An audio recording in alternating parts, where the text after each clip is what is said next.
Hi, my name is Kay and welcome to XSplit Workshop Beginner Series.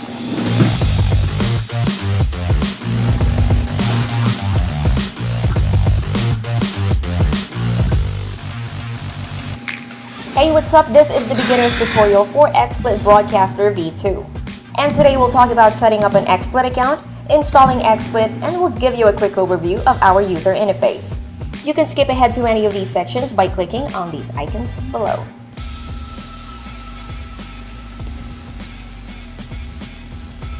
Let's get started. Go to xsplit.com and create an account on the homepage. Your XSplit account is tied to your XSplit license and you have two available options, Personal and Premium. But of course, we have a free version that you can try out. You can click on this icon to see what is available for each license. For this tutorial, we will assume that the user has a personal license. Now let's click over to the download page. Make sure to click here to get the latest version of XSplit Broadcaster. While setting it up, why not take a look at some of the ways XSplit Broadcaster can be used.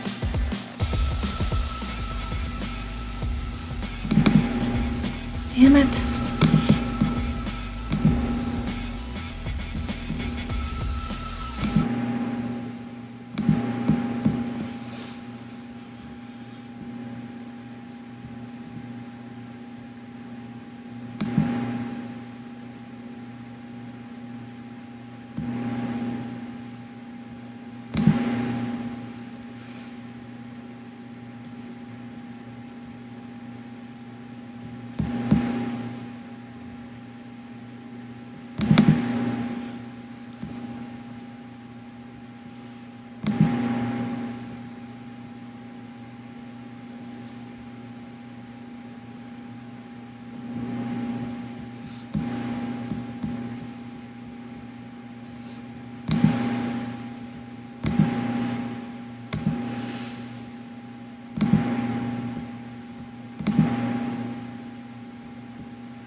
You're recording? No, I'm not. I can't even get the sound to work anymore. I can't. You are recording. Okay, we'll just turn it off. We'll delete that one. Why are you recording? Is this yours? It's Dad's. But I can't even hear any sound. I've messed up his sound. It's Realtek high definition speakers, which I don't even have.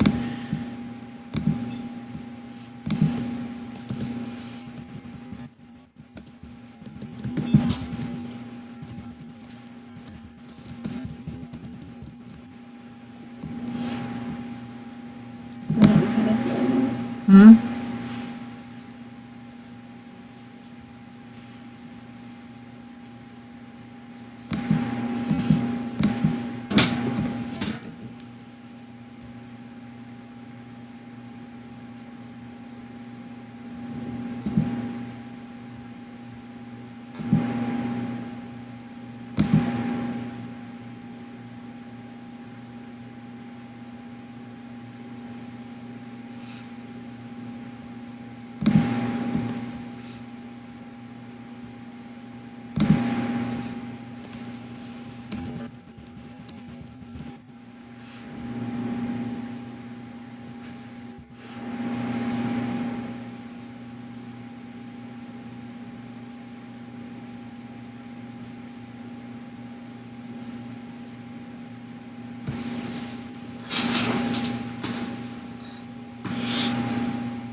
What?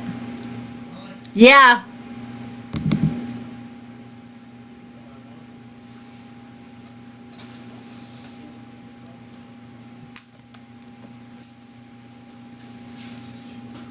Did you put the car on?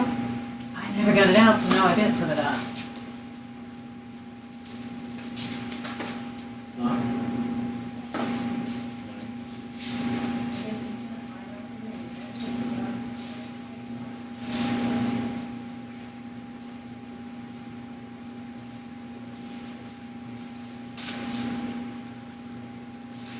How do you turn this thing on?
quickly.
were your criticisms? Witchy. They're from like grandma's age used to wear things like So like classics. right back to classy, you know.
BuzzFeed. So, which of these men should be banned, guys? Which of these men should be banned? And it's just the photograph of like 9 random dudes.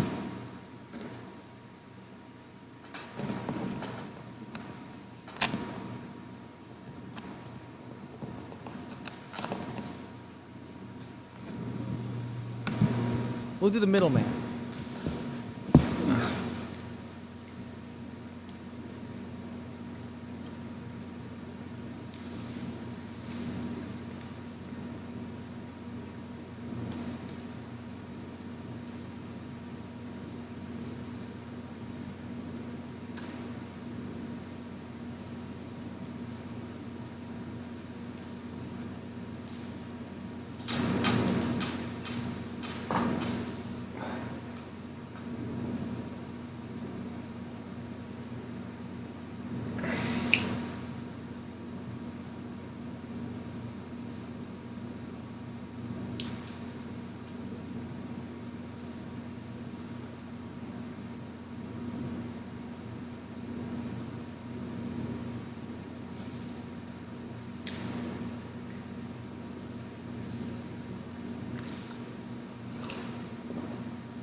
UFC Fight Night 93 went down Saturday.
You're not that enthusiastic.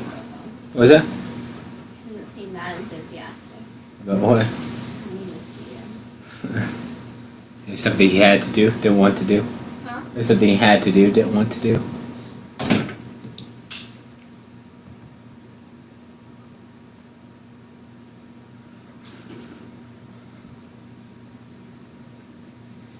I'm going out, I'll be back.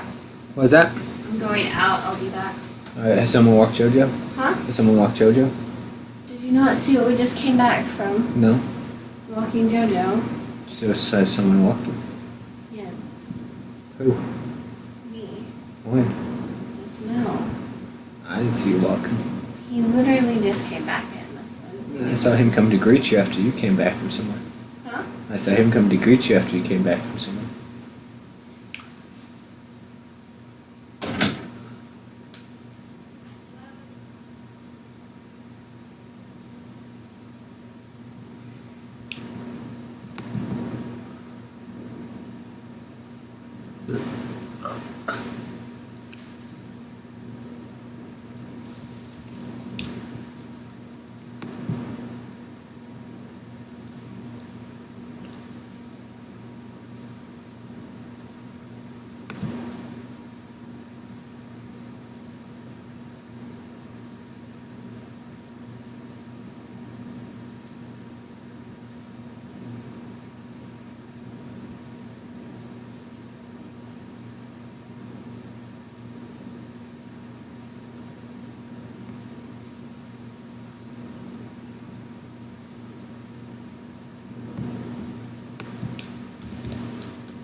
You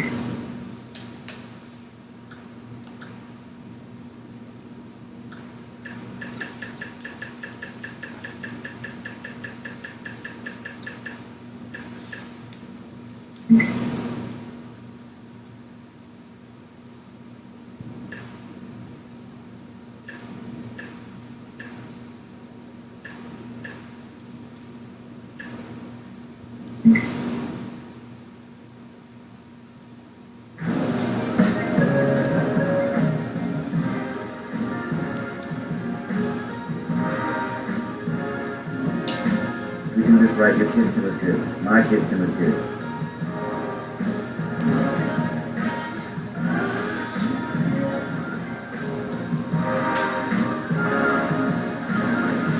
What? This is a great environment for you.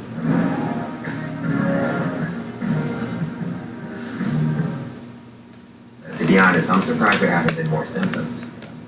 With loss of sight in one eye be a symptom? Possibly. And temporary paralysis? Definitely. There might have been some symptoms before today. Why wouldn't you get those checked out? He sent me to Jenny Craig. Oh my god, Dad, temporary paralysis? I thought it was a weight thing. It seems like you guys have some stuff to work out. Everyone, welcome to What the Flick. Christy Alonso. It's late August, and it's a clearance sale, including a film that premiered at Sundance this year, John Krasinski's The Holler. Yes, Sundance is the key word here, because this is like a paid by numbers, Sundance, feel-good, indie dramedy. So John Krasinski directed and starred as a guy named John, appropriately enough, who is at a crossroads professionally and personally, living in New York City. He gets a call to go home to his small town in Ohio with his mom, played by the great Margot Martindale, who we love dearly around here. She falls ill and he has to go home and deal with his dysfunctional family and all their adorable quirks. You have a problem with me? Why does your mom's nurse hate you? She's married to Gwen. Gwen, you're Gwen. Wow, you look beautiful. I don't feel anything for her anymore, okay? You're an amazing angel. I mean, she just had a baby, for God's sake. Oh. No, that's not what I meant. Put your dreams away for now. Wow, Rebecca, this was good. Mom said things haven't been great. Is that why you're not going to get married? Hi. Is this a dream? No. I like Rebecca. She's pushy. Yeah. And made to be pushed. Yeah, I kind of was cringing to this whole movie. So the constipated white guy who has to go home and deal with his dysfunctional family because mommy is dying of cancer is a Sundance genre unto itself. And I'm almost tempted to say that this kind of drives the nail into it, except that there's a good one that opens in 2 weeks called Other People. But we'll talk about that later. At points, it's so by the numbers of time. We're almost at a very kind of almost like, and then all of his moments are like punctuated by this emo indie alt folk music. Yeah, the sort of kind of that sort of mumbly post Mumford and Sons kind of. Yeah, and like Anna Kendrick plays the rich, super pregnant girlfriend, and does not give it anything to do character-wise. Yeah. Like I didn't buy her for a second. This is one of those movies where, like, John Krasinski obviously has a really good, like, his phone is filled with famous people. Oh my God, because cast. every person who has like 2 lines in this movie is famous. It's like the guy from Fresh Off the Boat. Mary Kate Place has 4 lines. Mary Elizabeth Winstead, like it's Charlie Day. Everybody in this movie who has like nothing to do is famous. Yeah, I love the idea of Richard Jenkins and Margot Martindale being married to each other and having a family. But like, why did it have to be this family? Everyone, and this Charlton Copley is like the ne'er-do-well brother who can't seem to get it right. He's divorced and he's trying to see his kids and get it put together and he can't. And Josh Brolin as the ex-wife's new boyfriend. And it's a lot of pieces in place here for what might have been a good movie. And it's really frustrating that I felt nothing. Like all the weepy scenes that I wanted to see on the counter. Even Margot Martindale can't sell this thing. And that's saying something because I think she is one of the great actresses of our generation. So and her moments, I mean, she is fireman's carrying this thing toward the finish line as hard as she can. And she does imbue a certain level of humanity and warmth to this character. But we've seen this character a gajillion times. And the writer, whose name I don't know, Ron Strauss? Maybe. Anyway, it does not give these people any kind of depth at all. No, they're all like a collection of quirks. Yeah. Is what they are. So Martha Martindale has some like sassy matriarch moments. Right. But also is given enough range to show what the toll is that this disease is taking on her. Yeah, like there's a moment where she's been putting on this really brave front for the family because the family's such a mess. And then when the time comes for her to go into surgery, she has this like minor panic, and it's like, oh yeah, wow, this is a nice Margot Martindale moment. James Strauss in this movie that is bullshit. And then also going into that is the moment that made me cringe most of all, and that is when three men spontaneously break into song with her favorite song, Closer to Fine by the Indigo Girls, which then morphs into the actual song. On the so we soundtrack, hear the entire song. And again, other people look out for in 2 weeks. It does a thing with a song that everybody knows and kind of hates, and brilliantly goes full circle with it. And so yeah, my review of The Hollers is go see Other People in 2 weeks, because that's a much better movie about a constipated white guy in New York who goes home to his dysfunctional family because mommy has cancer. Yes, it's amazing what Cement can provide. So and things like Dr. Zerke, I like him in person.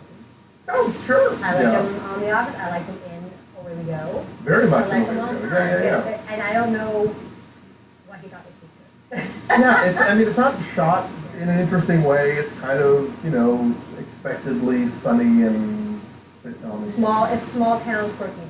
Yeah. He goes home and everyone's talking to each other. And I was wondering, with movies like that, are they trying to say that small town life is better, or that it's like sad and pathetic and you just flee it? No, but you learn life lessons there. Yes, exactly. So it is better. So small town Ohio is better. Okay. So what's your number? I give it a 1, 3.5, 3.5. So it's up right there, 3.3. It's a 50%, which I'm not sure. Don't bother. When it comes on cable, just watch the one. Hold laundry to it. All right.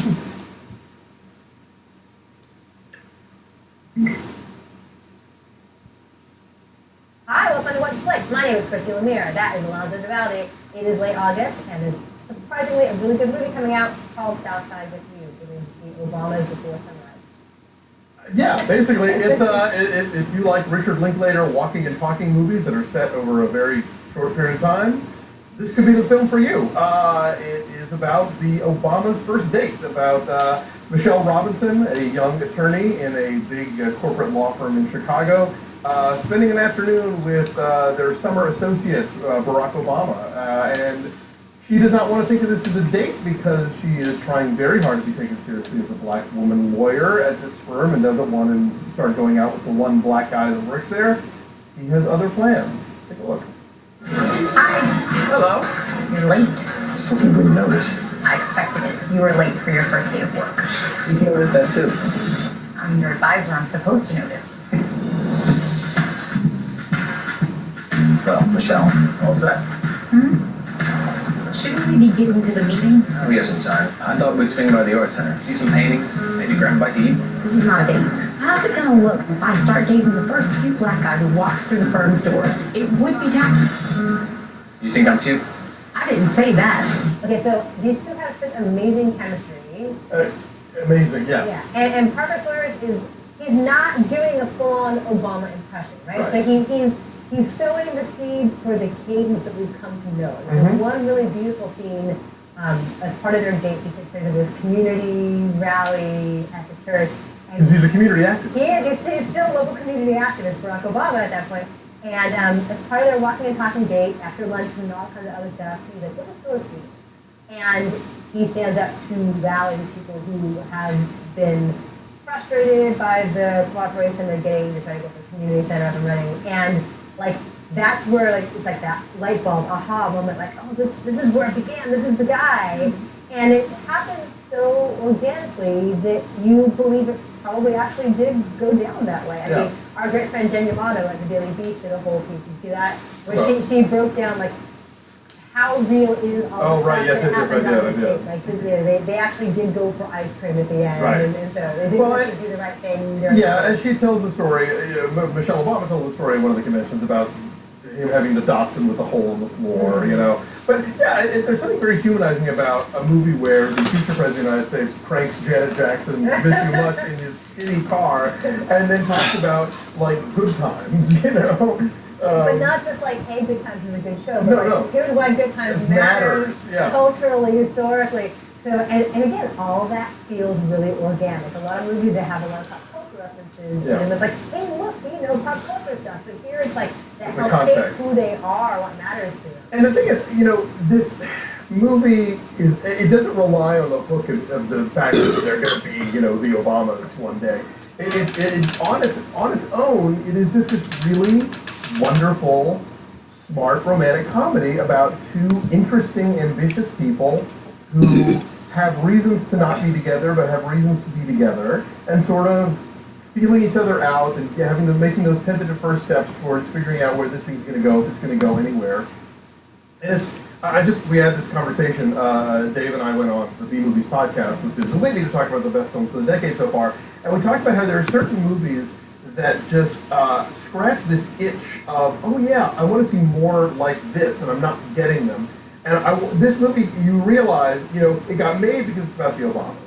But while you're watching, you're thinking, why don't I see more cool romantic comedies about young black people in love who have interesting things to say, and you know, like they're so few and far between. And so this is a movie that I was not only enjoying just for the movie itself, but for all the other movies like it that I'm not getting. Yeah, I mean, yeah, I think people might look at it as like an historical curiosity, like, oh, what was that like?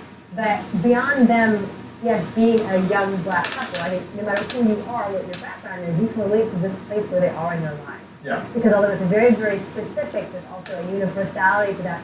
You're in your early 20s, you're beginning to forge your career, you maybe are meeting the person that you're going to fall in love with and marry, and you're finding out who you are post-college, right. You know, pre-true adulthood.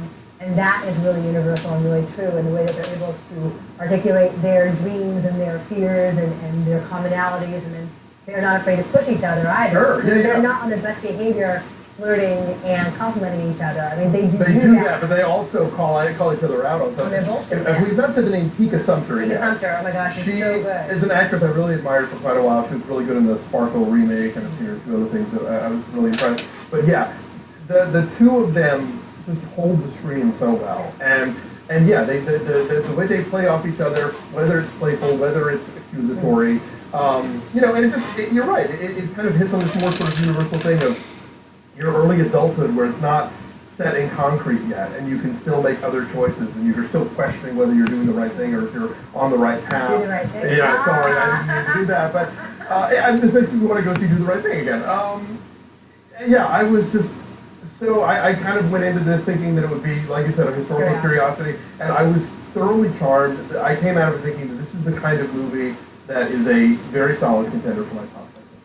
Okay. Well, what's your number then? I gave it a 9. Okay, I'm going to go mine up a little bit. I'm going to go 9.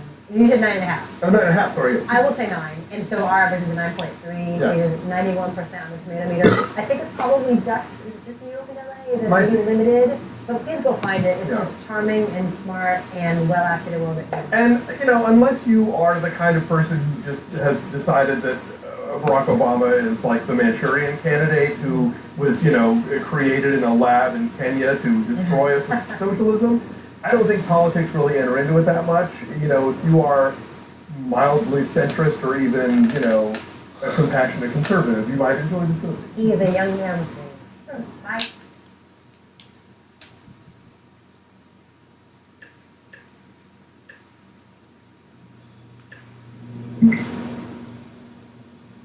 Pablo Escobar, the man who would shake an entire country to its foundations.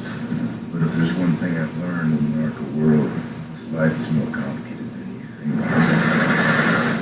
Pablo Escobar has escaped from prison. Now that Pablo's out, he wanted payback.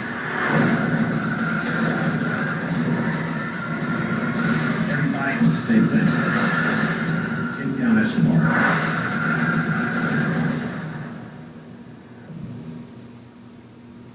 Rumor is this guy is sitting on at least 300K.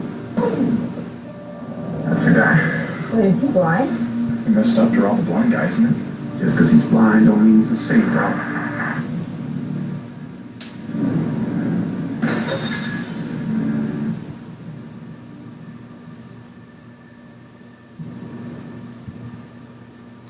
Money's probably in there.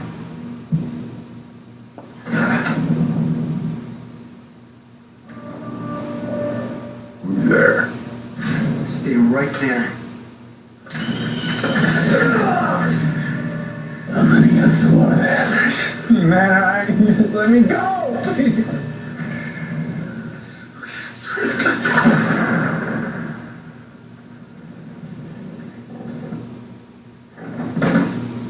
Well, going quick, everybody. Ben, Alonso, and Christy.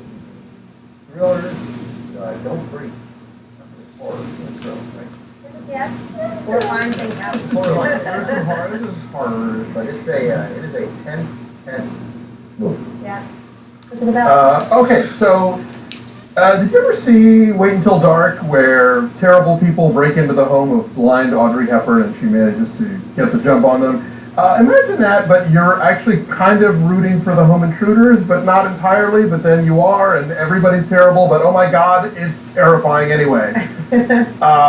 Yeah, this is a nail-biter from the director of the remake of The Evil Dead, and executive produced by Sam Raimi, so I guess he liked the remake of The Evil Dead. Take a look.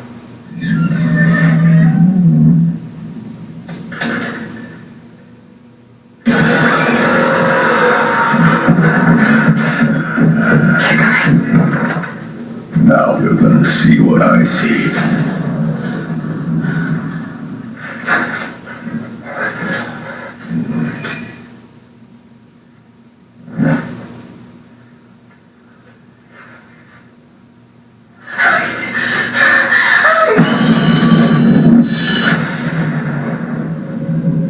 Good thing you mentioned Wait Until Dark. That was Alan Arkin. Yes. As a bad guy. Yeah, the psychotic element. Psychotic bad guy, Can you get an impression of what the three of us were doing? Or I'm myself the whole time. Even Dave White, and he mocks me for being easily scared of movies, and he was getting scared. But there are moments you know a jump scare is coming, and it's still really scary. Yeah, Oh my god. and then moments when you think one's coming. You know, they do a lot of, you know, I mean, I guess this is pretty standard now, but there's a fair amount of opening the closet door and you just go to the closet. Nothing happens, but you expect it. But I spent most of the movie doing this, which was watching you. Oh, good. I'm so interested. Right. And there were plenty of moments where there was, you know, knees up. Yeah. I was grabbing you guys both. Yeah, it was fun. So do that. If you want to do that, go. It's a very cool little thriller. You know, it's sort of a nasty bit of business because you're meant to empathize with these home intruders, even though you're thinking that they're kind of terrible. But then you learn things about the intrudee, played by Stephen Lang, really well. and it's like, okay. So it's one of those movies where, with a minimum of setting, basically, they're able to just get the maximum amount of tension. It's really all in this house and its immediate surroundings, and you know, 3 intruders, 1 tenant, and a dog. And that's it, pretty much. And the house makes sense. I know you like when geography makes sense, Absolutely, right? Like how the hallway works, and where the basement door is, and where the stairway is. Like it feels like an actual house. What you can hear above you, like all, you know, right? The crawl spaces make sense, everything. The air conditioning ducts. I think there was one thing in the movie where I was like, how many bullets are in that gun? You know, but I bet if I went back and counted them, even that would make sense. Yeah, because at some point they run out and that has to be dealt with. Yeah, and there's a big twist that is unexpected and but yet makes sense. Yes, the main of the intruders, the main one is played by Jane Levy, who was the lead on a show called Suburgatory. She's good at that, even though that show was hugely problematic, and she has Suburgatory was on right before Modern Family. I think so. I would TiVo or DVR Modern Family, and then I would always get the last minute of Suburgatory. So I've seen 70 seconds of Suburgatory. I never heard of it. You've seen more than I have. She's on Twin Peaks, which makes sense. She looks the like new one? Oh, cool. Well, in this movie, I was thinking that she's very much giving kind of early Reese Witherspoon, like circa Freeway. Or Sarah Polley. She's got a lot of Sarah Polley to her. I thought Star was unquestioned the only person they can get for the Reese Witherspoon story. The only actress. Some of those tight shots, I thought she was. But she's great, and then the guy, there's like her boyfriend, and then the guy who sort of pines for her, and the pining guy, Yes, Dylan Alex. Minnette. Dylan Minnette, yes, who, as Dave said, he goes, I spent the first 10 minutes thinking that it was Logan Lerman. I did too, actually. It looked real nice. But I like this guy. He was the older brother in Alexander and the No Good, Horrible, Terrible, whatever day. Terrible, horrible. Yes. Very bad. Very bad, thank you. And he's popped up in a few things, and he's got great horror victim eyes. He does a lot of, which is great. Yeah, but there's also like an everyman kind of appeal to him, right? He's handsome, but not like distractingly so. He's a believable kid of any age. And his decency makes it easy to root for those guys. They do a nice thing with getting you to like these home invaders because they just make. She's beautiful and kind and has a plan to get a hope to get her and her sister out of town. Yeah, like they're doing it for a reason. They're not just like horrible mom. It's not like the bling ring. And then he's decent and really is in it because she's in it and never wants to hurt anybody. And then there's one terrible guy. Yeah. Like one of He's a white dude with corners. Right, and so but he takes all of the the home invaderism part of them. He takes it all, so you can root against him.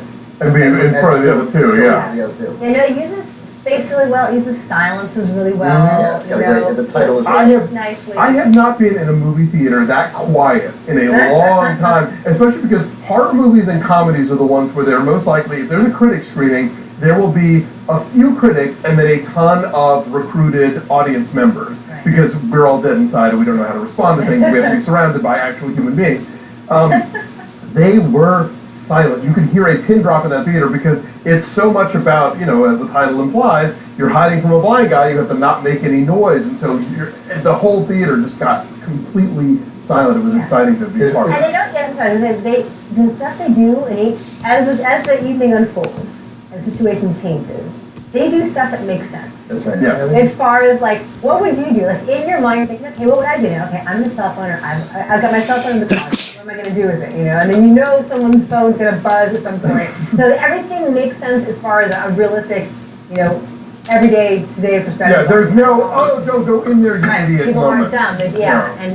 And they survive in ways that are believable, and they figure things out together in a way that is believable. Yeah, this is well written, and it's kind of airtight as far as the script goes, as far as everyone's motivations and how everything plays out. I like it a lot. Yeah, for late August, holy crap. Yeah, that's true. So what are your numbers then? I said 8.5. I think this is, people are saying it's the, best American horror movie in years, or the horror movie since The Babadook and It Follows, and I would find it hard to argue that.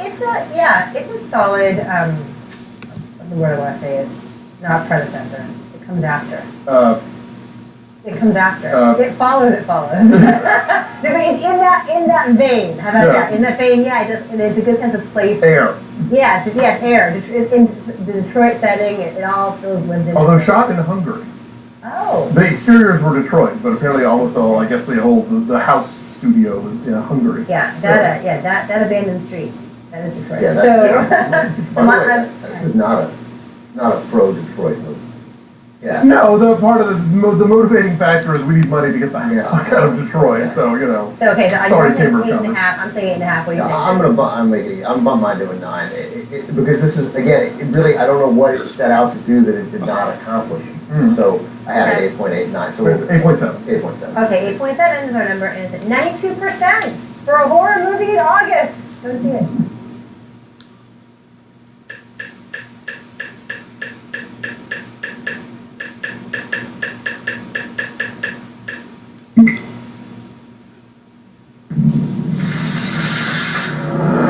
The Four Horsemen. You will do it into a trap. Ta-da! Hi, my name is Christy Lemire. That is Alonzo Duralde. That is Tim Grisson. There's a little Star Trek movie out this week called Star Trek Beyond. Is there punctuation in there? None. You don't get to say colon or dash. I know you do. Ampersand, Beyond. So Alonzo's going to talk about what it's about. All right, so Justin Lin takes over the directing reins from J.J. Abrams, and the result is kind of like a really good two-parter of the TV series. The Enterprise crew has to go into an uncharted nebula to rescue another ship's crew, only to face disaster, get separated, and have to figure out how to fix everything. They may or may not do. Take it away.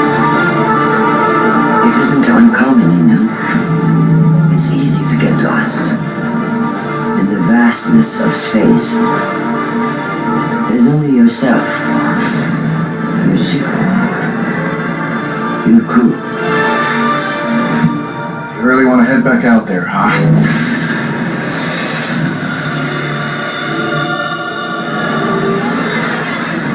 What the hell is this? One thing that was so refreshing about this is that it's fun. It's a blast. It's light and it's fun, and yes, there are stakes, but so often and increasingly so with these being summer blockbusters, it's like the end of the world is nigh. Right. And it's dark and it's brooding and it's like, you know, these turgid, tortured backstories. And here it's just like they're just goofing on each other and having a good time, and the banter is fun. I mean, there are some end of the world stakes, and there is the Federation is threatened to be destroyed. Yeah, there is a dark villain, but you're right. In the context of like, I mean, it's not. I don't want people get into that whole dichotomy of like, oh, the Marvel movies are too wacky and the DC movies are too dark. Like this isn't, Star Trek, but you're right. It's breezy and it's. They don't get too bogged down in the specifics, but there is a serious threat still. Yes. So I'm not a massive Star Trek fan, but our friend Tom is, yes. And sends an email with like of like Easter eggs. Exactly. So I guess if you're a huge fan, there's a lot of fan service at work here. Yeah. Apparently, this is the movie where if you've been waiting for a Star Trek film that had fan service for Enterprise. The Scott Bakula show. Oh, wow. This is the one. What was that? That was the one about the very first Starship. Okay, but what in the movie is a thing that references that? Oh, I'm not going to say that. Would be spoilers. It's a thing. It's a big thing? There's several things. Big and small. Tell me later. Yes, but apparently, yeah. So you Enterprise fans, all three of you, this is going to be your movie. I'll tell you, I've never appreciated Carl Urban so much as Bones. He is hilarious. The Bones Spock stuff they really lean into on this one because when everyone is sort of divided into groups, it's not the groups you would expect. And so Bones and Spock are one of them. I think it's Kirk and Chekhov, played by the late Yelkin. Scotty bonds with an alien who looks a lot like Daryl Hannah in Clan of the Cave Bear, and then I think everybody else gets captured or something. But yeah, the Bones Spock stuff is a lot of fun. Yeah, the thing I like most probably about this one versus the other two, which I also didn't mind, is that this one seems to be the least concerned about we need to establish this version of these characters. Right. They're very much like, this is Spock, this is Bones, we're here, this is Kirk, and there's like small character arcs, but it really is just kind of like, these guys, they're just going to kind of do their thing. Right. So you really just get to see Bones and Spock doing essentially their dynamic from like the original TV show and from the old movies with the old cast. But I think just in general, the thing I probably like the most about this one is that it's the most kind of like replacement level Star Trek movie, and that it really is kind of like, because I've had friends who are not big Star Trek fans who say, I haven't been keeping up with these, do I need to have seen the other two Abrams movies? I don't think you do, actually. No, this is very self-contained. Yeah, this one is very much, I think, like, if you know Star Trek in general and have watched the old TV show or watched the old movies, you kind of know what you're getting yourself into in this one. And there's nothing that's, other than the Enterprise fan service that I totally missed, you can watch this one and just be, like, perfectly in step with what's going on. For me, like, one of the problems is, as much as I like Elba as an actor, that bad guy is not really that great, I think, in this movie. I think that he is very dark and imposing, and there are, like, big stakes, but it's kind of like, I think it's just in general, this movie's problem is the problem I have with, like, Star Trek movies in general, where he not only has, like, a dastardly plan, but he has, like, a theme of what he believes, which runs perfectly counter to what the Enterprise crew believes. So not just battling the bad guy, it's like, whose mindset or whose worldview is going to triumph. And I think that obviously with the Star Trek world, there's always been sort of like, it's more like have a philosophical, intellectual underpinning than, say, Star Wars does. But it feels kind of like forced in a way. I agree that this movie is really fun, but there's also that kind of element of like the nature of friendship and families and togetherness that doesn't always kind of work seamlessly in this movie. And I think that's where Justin Lin comes in, because he's the guy who sort of revamped the Fast and Furious series and made it the juggernaut that it eventually became. And I think that notion of the created family and of the people who have each other's back comes from those movies, and I think he's kind of applying it to the Enterprise crew, and I'd say for the most part, it's a good fit. It works, it matches their group dynamic, and then of course the larger dynamic of the Federation itself, and is it a good idea for these plan is to try and coexist in harmony rather than, be constantly at war. And to the Star Trek ethos in general of like understanding, right? Yeah. And the understanding of others, which might seem scary, but we can all get along. Yeah. That's the thing that they're after. I don't think it matters. The thing is literally a It's MacGuffin. a MacGuffin, yeah, It's a pretty little much. MacGuffin, Yeah. and it doesn't really matter because, again, like the Star Trek movies are about like fostering relationships and validating philosophies that are about harmony. And so I'm not sure it matters that the bad guy is a good bad guy. Right? I would argue. Well, so we get good bad. I mean, like Ricardo Montalban's Khan in Star Trek 2, great bad guy. Yeah. But then Star Trek 4, which is a lot of fun, has no real bad guy at all. Basically, the destruction of the Earth from that ship. Yeah. Like an alien thing. I would say like the Borg is a great bad guy in Next Generation. It's not as important, I think, maybe as in the James Bond movies. I think it's kind of important. I think it does make It's noticeable that he's a little underwritten and undercooked, I think. But not in a way that ruined the movie for me in any way. And then you had Idris Elba, and you put in all the prosthetic crap. Right. Not unlike our friend Oscar Isaac in the movie. But you do get to see actually Idris Elba at certain points in the movie. So, Thank God. and I will say that there's a lot of aliens in the movie that look like melted candles, but they look like different melted candles, and I give them credit for that because like that was my beef with John Carter and even like Warcraft to an extent where you have these alien beasts and they all look kind of alike, and unless one of them is missing a tusk or whatever, you can't really distinguish them. But these are all, I was like, okay, I know that candle from that candle, so. And you were saying about Urban being really good, and I agree. I just generally liked him in the series, but I actually think Chris Pine is the one who I really like. Because I think that in the first of the Abrams movies that he was in, he felt very self-conscious of like he was trying to be William Shatner. And the thing I've liked is the series has gone along. I think it's very true in this one. I don't feel the Shatner influence anymore. And I think also that character in the first two of the Abrams movies, he was supposed to be kind of like this rebellious young punk, who was like trying to needs to grow up essentially. Right. He is grown up in this one. And I actually kind of like that that's a thing that's just established, because I think that Pine really kind of stands out now in this cast. I've always liked him as an actor in other things, but not necessarily liked him so much in Star Trek movies. I think this is the first one he's done where he kind of stands kind of shoulder to shoulder with Zachary Quinto, who's always been great as Spock. The other thing I want to add, we've mentioned, Anton Yelchin died about a month ago now. I mean, and he is good in this movie. He doesn't have a lot to do, and I think for me that was always a sadness, as much as I like him as an actor, is that Star Trek was never, I think, the best vehicle for in terms of what he could do as an actor. I think he did check off really well, but it was always a bit one note, unfortunately. It's the kind of thing where I think if he'd been around and the series had been around, which I think it's going to be, eventually they would have spotlighted him a little more. Like this movie, we get more Sulu than usual. We do. Besides the hey, he's gay now thing. Which Let's talk about gay Sulu. I think gay Sulu is great, obviously. And as far as I don't get the objection to it because Gene Roddenberry didn't create him that way. Gene Roddenberry didn't make Spock and Uhura a couple either. Like these movies are on an alternate timeline. We're allowed to play around with things a bit. I like that gay Sulu happens organically, quickly, not a big fuss is made about it, but it gives him stakes in terms of like if the horrible thing is going to happen, it's going to affect his family because they're in this space base, whatever. And you get to fucking take the calm in this movie and like do some shit. It's like yes, gay Sulu. Yeah, it's a great point because John Cho really gets to kind of shine in this movie in more of like a supporting role, but he is important in terms of what happens. I mean, I think you're right that if the series continues, and obviously it's going to, those like supporting characters have gotten more and more to They'll do. get to get their spotlight at some So point. it's unfortunate that Nelson just didn't get that chance. Yeah. Carl Urban to me is the Kate McKinnon here.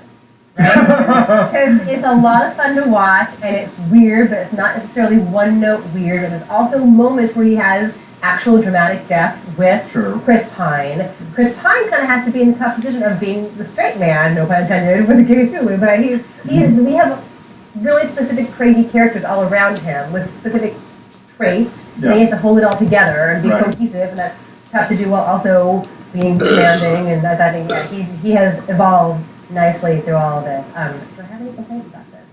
One kind of confusing thing. I will say the editing and the cinematography is on, like, teetering on the edge of incomprehensibility at times. In the fight sequences with the white makeup chick. Yeah, well, that and some of the big like space battles, or where like ships are going through cities and chasing each other and stuff. I was like, all almost in like Michael Bay territory, but never quite. It's Like, never quite that bad. Yeah.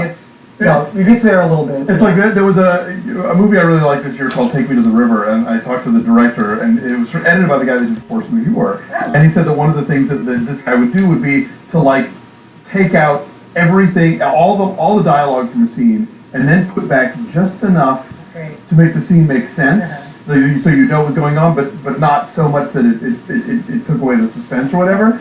I kind of felt like the editing here was sort of like, all right, we'll go completely to Crazy Town, and then we'll put back just enough frames so that the eye can register what's happening. Because there are genuinely thrilling, tense moments here. With the Enterprise, with the thing that happens to them, that separates them, that's all I'm going to say. And then at the end, how it all reconciles is nutty and fun. But not incomprehensible, I didn't think. I was excited and I was on the edge of my seat. I will say that the first big action sequence, is it in the trailers? I haven't watched any of the trailers for this movie, so I don't know. I don't know if it's a spoiler or not. The big thing that happens first. But I will say this, I think it's actually the best battle sequence they've had in a Star Trek movie since Wrath of Khan. And I actually think it actually does something they've never thought of in that Star Trek universe, which is in terms of size of ships. And the problem is that different sizes of ships might actually create is really ingeniously, I think, incorporated into the opening. It also made me think about like the Enterprise, this thing that we've seen for our entire lives, on TV and in movies and stuff. It's the first time that made me think about what is where and what parts do what thing. They literally, all that comes into play. And it's like, okay, so that's what that does. It's bigger than I thought. It's a lot bigger than I thought it was going to be. I don't know if you were big Next Generation fans. Not really. Because that to me, like, they did a great job in terms of really kind of making that ship feel like a home. And this is the first time I think in one of the movies you really got a sense of like there being a life beyond just those people on the deck. And Chris Pine's opening monologue helps with that too. His little whatever his report is. I don't know the word for it. What's the thing? Captain's log. Thank you, Captain's log. I'm gonna get so much shit for not knowing Captain's log.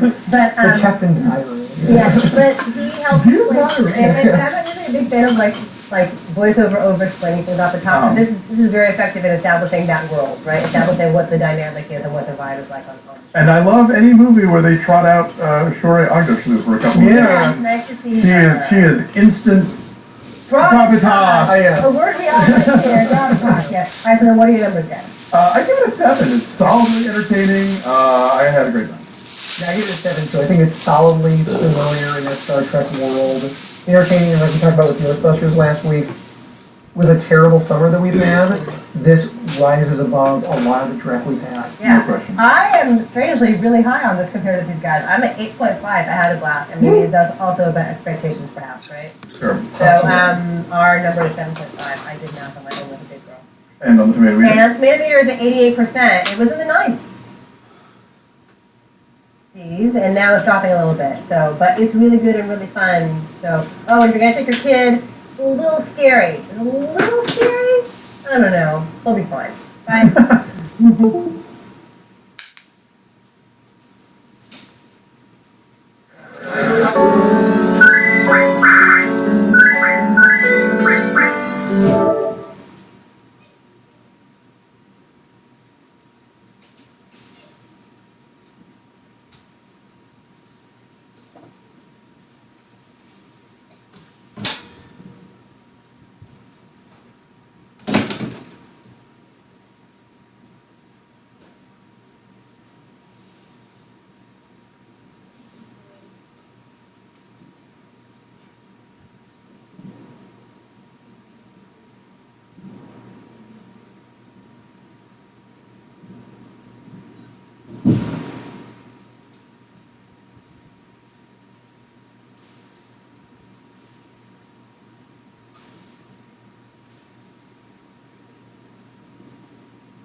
Hey everybody, it's Ray here. It's been a while since I've taken my coach from the Gamergate pool, and with both services already for consuming the vast majority of my time these past few years, I've been kind of out of the loop.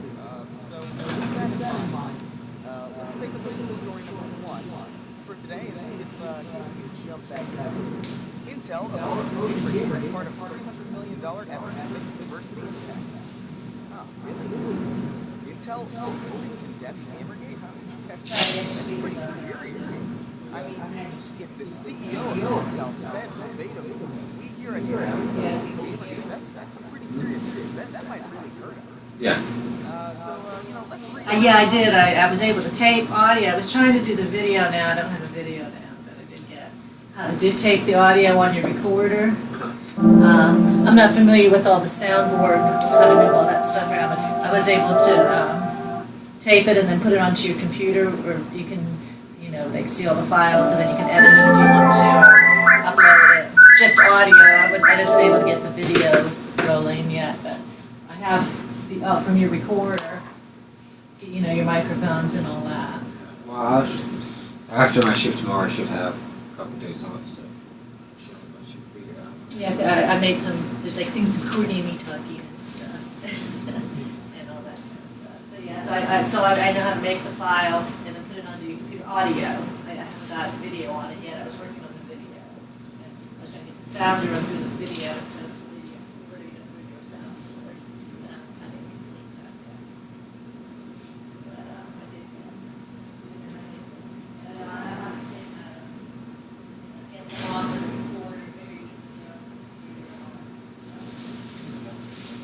And how to rename them. I renamed some of them. And I got rid of some. Did you have some that were just blank ones? In my opinion, I got rid of some of those because they didn't sound. yeah. And the ones I had just like tested and I could bring things. Kind of fix up stuff just in the room when she was back further too. And then you can get the volume control for the different mics and all that stuff. Mix them together and put them out there or whatever. And I don't know how to do all that stuff. I know how to do it, but I'm not that basics. I gotta know how to tape it, and then how to connect to the computer and then have to upload the files.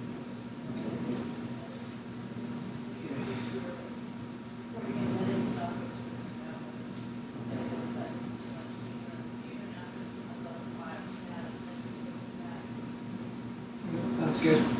Thank you.